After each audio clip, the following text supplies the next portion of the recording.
Audio 3 पुस्तक भावना की प्रबल शक्ति। शीर्षक समर्पण और सोहम। समर्पण किसे कहते हैं? योग किसको कहते हैं? समर्पण को कहते हैं। उस योग को सिखाने के लिए हमने स्वर्ण जयंती साधना वर्ष में सोहम की उपासना के ऊपर बहुत ध्यान दिया। गायत्री का जप करने के पहले आप में से हर एक आदमी को यह कहा कि आप सोहम की उपासना किया कीजिए। गुरुजी, ये सोहम क्या होता है? बेटे, सोहम उसे कहते हैं कि जब हमारी श्वास भीतर जाए तो हमको यह ध्यान करना चाहिए कि हमारे भीतर जो हवा जाती है उसके भीतर एक बहुत बारीक आवाज़ होती है, सो। और जब श्वास बाहर निकला करे तब भी यह ख्याल रखना चाहिए कि हमारे भीतर से एक आवाज़ आती है, हम। सो भीतर की ओर जाने वाली आवाज़ और हम बाहर निकलने वाली। महाराज जी, इसे तो हम करते भी हैं और अच्छा भी लगता है। कभी तो यह आवाज़ सुनाई पड़ती है और कभी नहीं सुनाई पड़ती। बेटे, सुनाई पड़ती है तो कोई हर्ज नहीं है और नहीं सुनाई पड़ती है तो भी कोई हर्ज नहीं है। इसकी वास्तविकता को समझें कि यह है क्या। सो माने भगवान और हम माने मैं। हम और भगवान दोनों एक होते हैं। भगवान हमारे भीतर प्रवेश करता है नाक में से श्वास के साथ साथ, और हम माने मैं या अपनापन, मैंपन, श्वास के साथ हम बाहर निकाल देते हैं। अर्थात अब मैं की सत्ता खत्म, अहम की सत्ता खत्म और भगवान का स्वामित्व हमारे जीवन के ऊपर स्थापित। अब भगवान ही हमारा स्वामी है। हम भगवान के गुण गाते हैं। आज से अपनी सारी की सारी चीज़ें भगवान की हुई। शीर्षक भावना में है प्रबल शक्ति। मित्रों, यह हमारी भावनाओं की शक्ति है जो मिट्टी में से भगवान पैदा कर देती है, जो मिट्टी में से द्रोणाचार्य तैयार कर देती है, जो मिट्टी के टुकड़े में से गिरधर गोपाल पैदा कर देती है।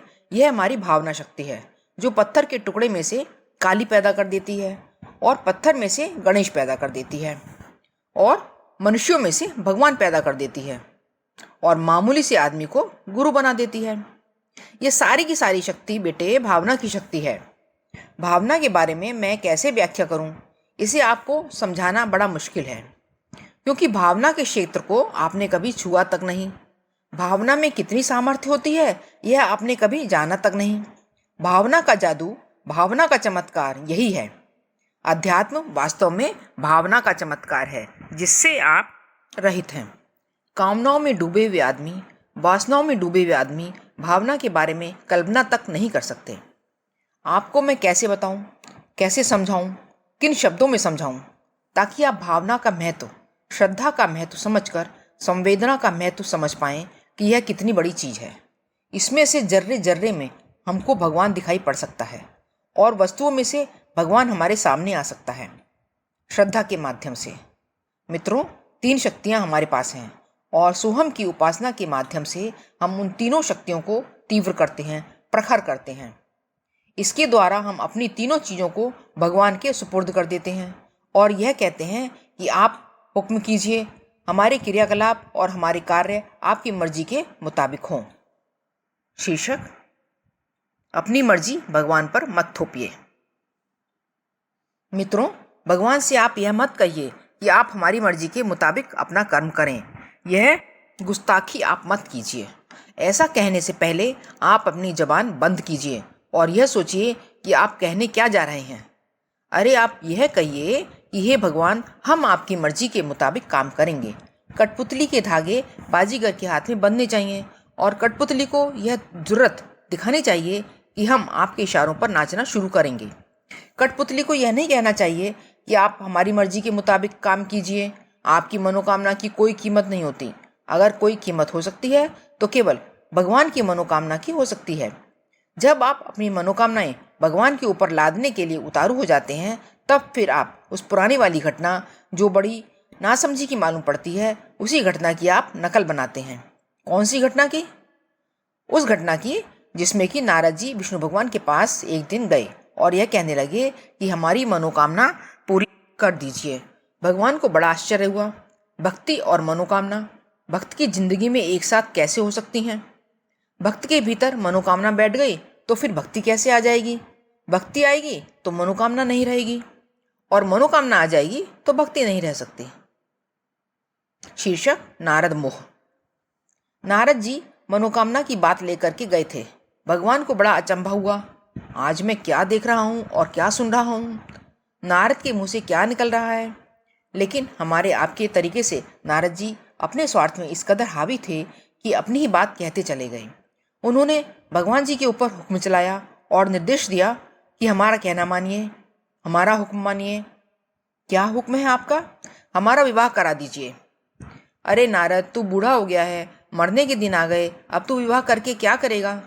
नहीं साहब, हम तो विवाह करना चाहते हैं, और न केवल विवाह करना चाहते हैं वरन मालदार भी बनना चाहते हैं। आज हर मनुष्य के सामने दो ही कामनाएं हैं, तीसरी कोई नहीं है। आदमी अमीर बनना चाहता है और अय्याशी करना चाहता है। अय्याशी और अमीरी के अलावा और कोई ख्वाहिशें नहीं हैं। नारद जी ने भी दोनों ही ख्वाहिशें भगवान के सामने रख दी। हम और आप ही घुमा फिराकर वही दो बातें रखते हैं, तीसरी कोई बात है ही नहीं, तो आप रखेंगे कहाँ से? नारद जी ने कहा कि वहाँ स्वयंवर होने वाला है और उस लड़की से हम विवाह करने वाले हैं। हमको दहेज का पैसा भी चाहिए और लड़की भी चाहिए, वासना भी चाहिए और तृष्णा भी चाहिए। शीर्षक भगवान भक्त की कामना का अंत करते हैं। भगवान जी सोचते रहे कि भाई यह क्या हो रहा है। उन्होंने विचार किया कि मेरा भक्त पाप के इस पंख में डूबेगा तो 1000 जन्म में भी मुझ तक नहीं पहुंच सकेगा, इसलिए इसकी कामनाओं को खत्म करना पड़ेगा। कामनाओं को पूरा करने से ये कैसे पूरी हो सकती हैं? एक के बाद दो, दो के बाद 100, 100 के बाद 1000 होती चली जाएंगी।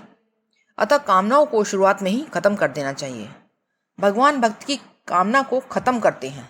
नारद जी जब स्वयंवर में गए तो एक सुंदरी माला लेकर के आई और बस सबको माला दिखाती फिरी। नारद जी को भी दिखाई, वह भी बैठे हुए थे। एक राजकुमार को माला पहनाकर चली गई। नारद जी को बहुत बुरा लगा। वे भगवान विष्णु के पास गए और वही शिकायत करने लगे जो आप में से हर आदमी करता हुआ पाया जाता है। आप में से हर एक आदमी की शिकायत है कि हमारी मनोकामनाएं पूरी नहीं की। किसने पूरी नहीं की? साहब, मनसा देवी ने नहीं की, चंडी देवी ने पूरी नहीं की, हनुमान जी ने पूरी नहीं की, साईं बाबा ने पूरी नहीं की, आचार्य जी ने पूरी नहीं की, किसी ने भी पूरी नहीं की।